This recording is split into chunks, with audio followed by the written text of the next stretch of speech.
All right, Oil fans, last night I forgot to wear the victory chain in the post-game video. I'm not making that mistake today. I'm making sure I'm wearing it for the day after episode. So welcome back. My name is Austin. If you are new to the channel, I hope you enjoy your stay. If you're a returning viewer, I hope you also enjoy your stay once again. Always good to see you.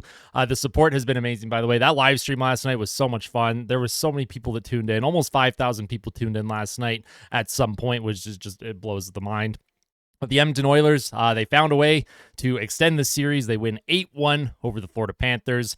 And I was expecting an Oilers win because I just don't, sweeps are pretty rare in today's NHL, especially in the Stanley Cup Finals. Nobody's been swept since 1998, which I believe was the Washington Capitals. They got swept in 98. Someone can correct me if I'm wrong, though.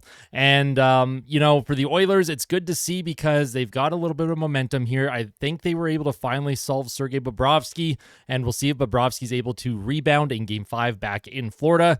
Bobrovsky, he was pulled from the net by Paul Maurice after Darnell made it 5-1 early in the second period, and that was more of a mercy pull just to keep him from, he's a goalie that's the Conn Smythe front runner in my opinion. And you don't want to leave him in there. You don't want to keep him in there and feed him to the Wolves the way Florida was feeding him to the Wolves last night. Not only were the Oilers able to break him, but the Oilers were able to get into scoring areas that they've had a lot of difficulty getting into, especially the middle slot area, top of the crease, that sort of thing. So that was really good to see if you're an Oilers fan. Obviously, if you're a Panthers fan, probably a little bit disappointed right now. You probably were hoping you could close this thing out. Now the series shifts back to Florida, and if Edmonton wins Game 5 in Florida, well, now we've got a series here because then the Oilers will they'll have another game at home in Edmonton if they're able to win Game 5, and we all know how crazy Edmonton's fans are. They had Shania Twain before the game last night. They showed her in the stands during the game, and then with about 2 minutes left in the third, they played one of her signature songs, Feel Like a Woman, and the whole crowd started singing it, and then she took photos with the players after the game, so I really hope Shania Twain actually gets a chance to travel to Florida and watch the Oilers for Game 5. I think Shania Twain is a little bit of a good luck charm here, and as someone that has loved Shania Twain his entire life, I could not be happier. Very good to see. Very encouraging signs. There's going to be lots to talk about in this video, so if you like these day after discussions, make sure you hit that like button. If you really like it today, make sure you hit subscribe, turn the little bell on so you're always notified when I do upload a video or go live. Of course, when I do go live, it will be during Game 5, so I'll do another live stream there as well. But let's kind of talk about these topics here. At the bottom of the screen, score from the game last night, and then the advanced metrics from Natural Stat Trick in all situations. The Oilers had a 54.70 expected goals for percentage, Corsi 4, 46.50, high danger Corsi 4, 57.10%, and scoring chances, 51.70%. So a lot of the stats are actually fairly even. I found that the Oilers score effects took over late in the second and in the third period. Florida came out in the third period with a mission, try and break through Stuart Skinner, try and plant a seed of doubt in Skinner's mind, and also just get back to their game. Try and establish their game because the Oilers made the Florida Panthers very uncomfortable for the first 40 minutes of last night's game. So Florida, obviously, when you're down as much as they were heading into the third, they're just looking for something to spark them and maybe some kind of momentum to carry into Game 5 back to Florida. But in terms of overall performance from the Oilers last night, it wasn't even... Now, we're going to talk about Connor McDavid, but there was a lot of other things happening. So our topics today is hope, Brownmark, referring to Connor Brown and Mattias Janmark, the turning point of the game, in my personal opinion, Connor McDavid, depth, keys for Game 5, our closing thoughts, and then a thank you as well. Also, it is Father's Day today, so happy Father's Day to all the dads out there. If you don't have a dad in your life, maybe there's a father figure out there that you can say happy Father's Day to. So yeah, let's kind of jump into it. First topic is hope. Oh yeah, everything, by the way, I will have timestamps. So first topic is hope. The Oilers, like I mentioned at the start of the video, they have a little bit of hope right now. They have a little bit of hope. Oilers fans clinging on to that smidge of hope here. Obviously, an 8-1 win, I think, is an outlier. I think if the Oilers were to extend the series to a Game 6, if they were to win in Florida in Game 5, I don't expect scores like this to be regular or common. They don't happen often. This is the most lopsided score in an elimination game in the Stanley Cup Final since 1942, and that was also the year that the Leafs managed to come back 0-3 down against Detroit. The Leafs beat Detroit 9-3 in a game in that series, I believe. So there's a lot of similarities between that 1942 series and the 2024 series here. Like I said, I think it's just more coincidence than anything, but it is interesting to note that this is the biggest goal lopsided differential in a Stanley Cup Final elimination game. So, or for a team facing elimination, I should say. 8-1 Edmonton, really good to see. They were getting scoring up and down their lineup. They finally cracked the power play. I actually thought it was Draisaitl's goal, and then I think they gave it to Nugent-Hopkins. I haven't checked the box score this morning yet, but last night before I went to bed, it was Nugent-Hopkins' goal. Nuge and Hyman were both in the blue paint trying to get that puck. The puck went off of Stolar's shoulder and then hit the crossbar, and I thought it initially went in. When I was doing the live stream commentary, I was like, Draisaitl scored, and then, they put the puck in the net after the goal, but no, Draisaitl's shot did not actually go in. Draisaitl has some really good looks last night. He's still snake bitten. He still does not have a goal in the Stanley Cup Finals yet. But Connor McDavid, he now has a goal. Janmark scored last night. Dylan Holloway had 2 goals. Adam Henrique scored. Darnell Nurse scored. So the Oilers, we always want depth. We're asking for depth. The depth has been there the whole series, but now their top players are starting to get on the board. Now their top players starting to feel good about their game. And the biggest thing with that is Brownmark. Mattias Janmark and Connor Brown. The penalty kill last night, Darnell Nurse took an early penalty in the first period, went knee-on-knee with Sam Bennett. Of course, Sam Bennett tried to sell it pretty hard there, or he tried to sell the injury. It was a knee-on-knee. They ended up giving Darnell Nurse 2 minutes for tripping after reviewing it. It was really funny, though, if you go back and look at the replay. I won't show it on my stream today, though, or my video today. Bennett, as soon as he goes down, as soon as he's hit, he's immediately looking around for the refs and then sees that they're making a call. So then he sells it a little bit. He limps off to the bench. And then when he gets to the bench, he's there. And then when they go to review it for 5 minutes, he immediately, it's like the training staff and Paul Maurice tell him, hey, get to the locker room, really sell this thing. You got to sell this injury. So Bennett, him and the trainer there, he limps away down the tunnel. And then the refs, they didn't review it for very long. They take off the headsets, go to center ice, say it's a 2-minute penalty for tripping. And pretty much almost instantly after they announced it was just a 2-minute penalty, Sam Bennett comes back to the bench. He's no longer limping, and then he did not miss a single shift. He came right out and was ready to go. And I'm like, oh, of course he was. Sam Bennett, listen, he's gaming the system. He's playing the system. These players know what they're doing to solve calls. I don't like it, and we don't have to like it. I understand what he's doing, though, especially considering the Oilers have already been called for a 5-minute major four-knee in this series. So if you're Sam Bennett and the Florida Panthers, yeah, absolutely, you're trying to gain any advantage that you can. You're trying to win a Stanley Cup, for goodness sake. So I just thought it was funny. However, what was not funny was Sam Bennett hitting Zach Hyman in the back of the head after the whistle in the second period. Did not like that. Not a fan of anyone getting hit in the head like that. So hopefully that no longer continues for the rest of the series, or Sam Bennett is going to face a little bit of punishment from someone on Edmonton. He's going to have something. Someone's going to commit some sort of retribution on him, and I can't say I'll feel bad when it happens. So Sam Bennett, be careful, man. Anyways, discussing Brownmark here, the shorthanded goal on that power play that Florida had early in the first period. Connor Brown came in. It was a partial 2-on-1.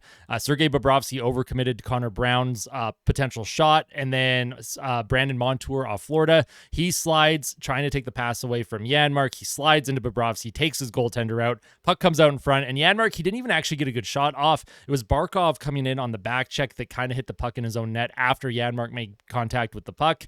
So that makes a 1-0 Edmonton. You love to see it. Not long after that, the Oilers make it 2-0. It was the Janmark, Brown, and Henrique line at even strength. Janmark came in with speed, and then he sends the puck across, and it finds Adam Henrique, who's at the top of the blue paint, deflects it over Bobrovsky's glove shoulder, makes it 2-0.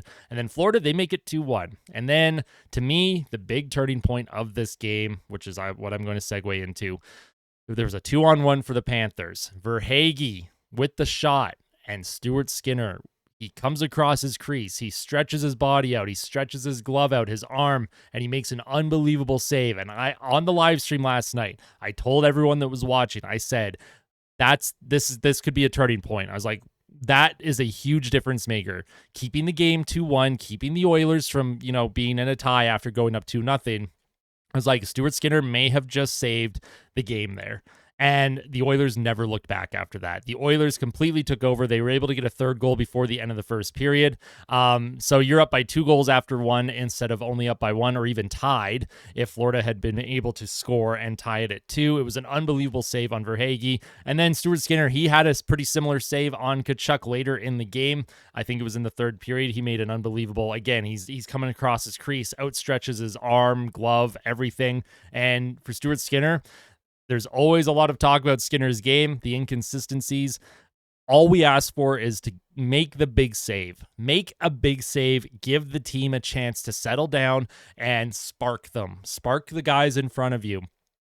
Stuart Skinner did that last night. That was the turning point to me. Stuart Skinner with that unbelievable save on Carter Verhaeghe. You absolutely love to see it. And hopefully Stuart Skinner now let's see if he's also got a little bit of confidence here. Skinner last night, he looked very comfortable. He was not, well, he was flailing a little bit in his crease, but in terms of pucks heading towards him, he didn't look like he was trying to react to them. It almost looked instinctual, his movements, his, how he's reacting to the puck. Not a whole lot of rebounds that were, created issues, and he was really good at tracking the puck. He didn't come out of his net in times where he probably shouldn't come out of his net, so that's good to see. If the Oilers are going to come back in the series, if they are going to extend it to at least a Game 6, Stuart Skinner has to play like he did last night. It's a lot to ask of a goaltender to put up a .970 save percentage as often as they need to, but Stuart Skinner, he gave the team a chance to win. The offense found a way to break through on Bobrovsky. The turning point was that save on Verhaeghe on that 2-on-1 in the first period. It's a 2-1 game. That would have made it 2-2, and who knows how the game would have played out from there. So Stuart Skinner is absolutely instrumental in saving the game at that point in the first period.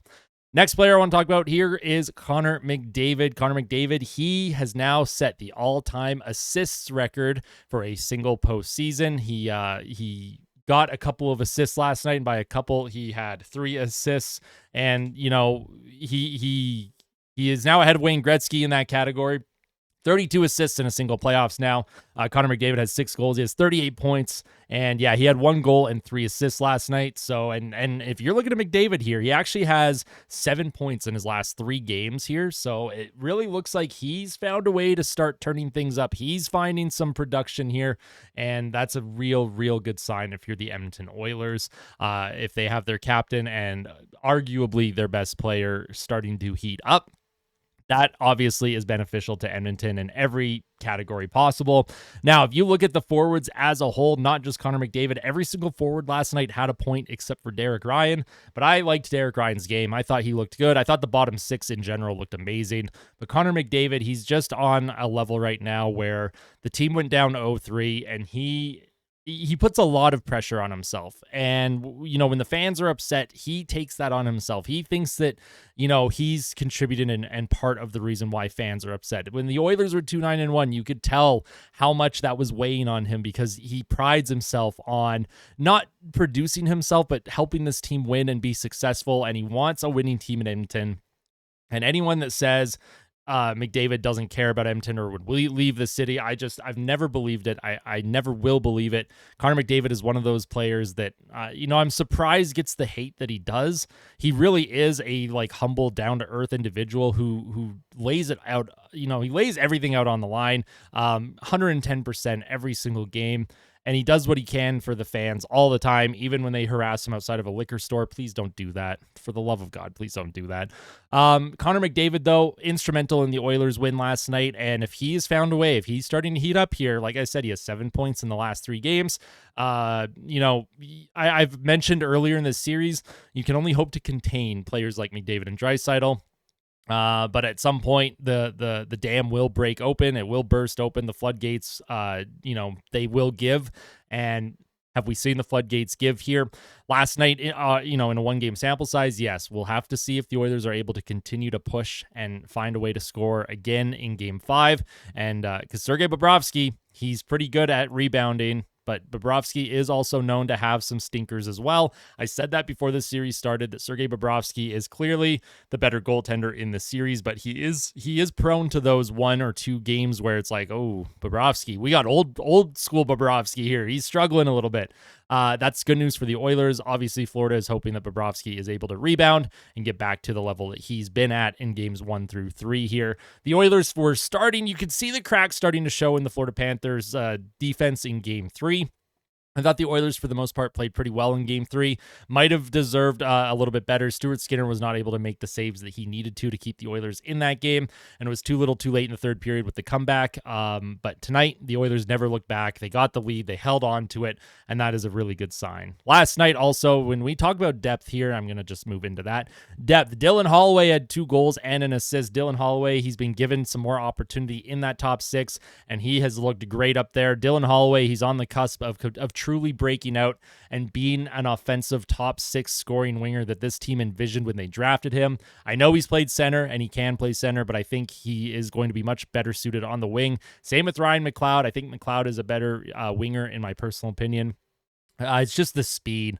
That speed, man. Dylan Holloway, his breakaway goal, like, he had so much speed coming in. Draisaitl hit him in stride, in transition, and the way, like, how fast he gets in, and the hands. Dylan Holloway's hands, his ability to just do a little dangle. He went to the backhand, put the puck under Bobrovsky's glove and over his left pad.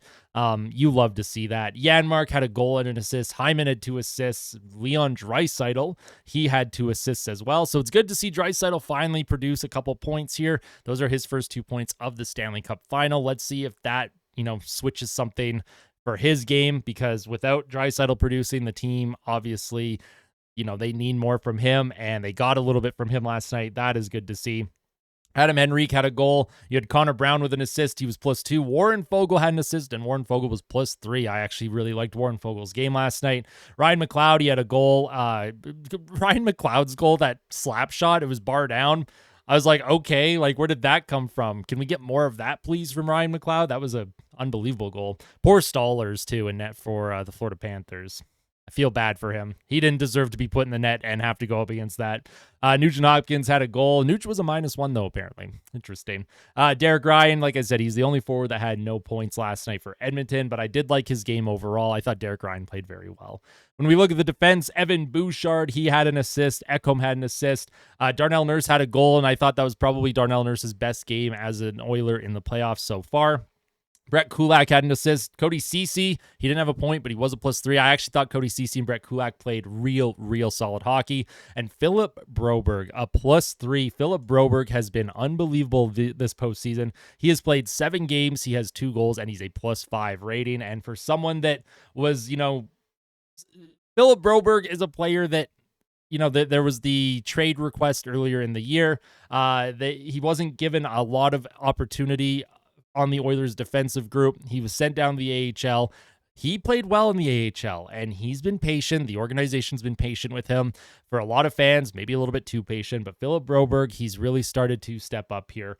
That's really good to see. That is a good sign for Edmonton. If they have a player that is ready to play top 4D next season, homegrown, obviously, that's a good sign. If Edmonton doesn't have to go out and spend big money on a top 4 defenseman, if Broberg and Nurse end up working out together, maybe that's your second pair going into next season.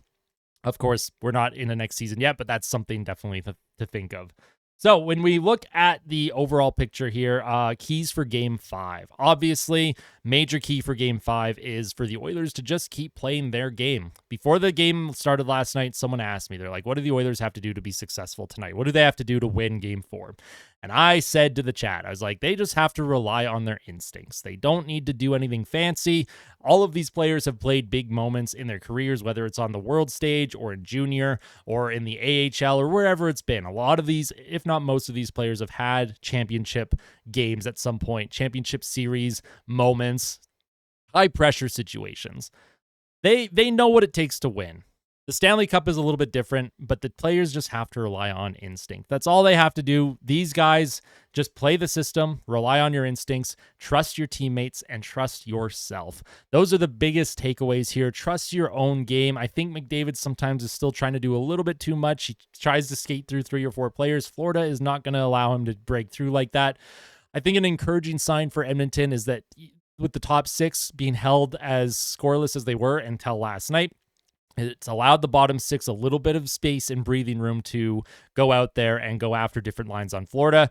They actually had the Brown, Janmark, and Henrique line matched up against the Barkov line last night at Rogers Place, and the Oilers' third line, they wiped the floor with them. Like, that Brown, Janmark, Henrique line is terrific, and they have been terrific.